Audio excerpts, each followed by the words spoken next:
ঝাড়গ্রাম জেলার জামবনি ব্লকের চিল্কিগড়ে ডুলুং নদীর উপর কজওয়ে জলে ডুবে গেছে। প্রায় 20টি গ্রামের সঙ্গে ঝাড়গ্রামের আজ যোগাযোগ বন্ধ। চিল্কিগড়, গিধনি সহ বহু গ্রামের মানুষ আজ সমস্যার সম্মুখীন। বৃষ্টির সময় জল বাড়লেই কজওয়ে ডুবে যায়। দীর্ঘদিন ধরে এলাকার মানুষ পাকা সেতুর দাবি জানিয়ে চলেছে, কিন্তু স্বাধীনতার 75 বছর পরেও সেতু নির্মাণ আর ঘটেনি।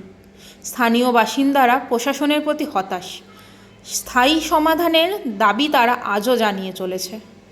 শিব মন্দির, হাই স্কুল, গার্লস স্কুল সমস্ত জলে ভাসছে। এখানে প্রধানকে বলেও নিকাশি ব্যবস্থার কোনো হয় নাই।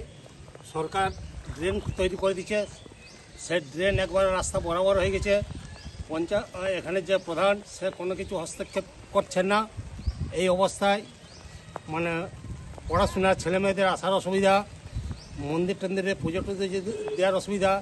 এই যে পুরো দেখুন, গার্লস স্কুল থেকে high school, Belpahari, Jhargram Belpahari road, Shiva মন্দির, আমি দাঁড়িয়ে আছি মন্দিরের পাশে। এই হচ্ছে এর পজিশন। এলাকাটা দেখা যাচ্ছে এখানে প্রায় 50 থেকে 55টা বাড়ির বসতি আছে, ঠিক আছে, এবং বৃষ্টিতে প্রায় বিগত 5 বছর ধরে প্রায় ডুবে যায়, ঠিক আছে।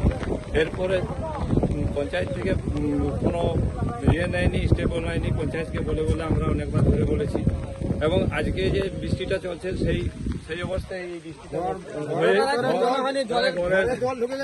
প্রায় 1 ফুট 1.5 ফুট জল জমে গেছে বাড়িতে। মানুষ থাকার কোনো আশ্রয় পাচ্ছে না, ঠিক আছে। বাইরে বাচ্চা কাচ্চা নিয়ে আছে, এবং প্রশাসনকেও বলেছি, প্রশাসন এসে আপনাদেরকে অনেক হেল্প করেছে, ঠিক আছে।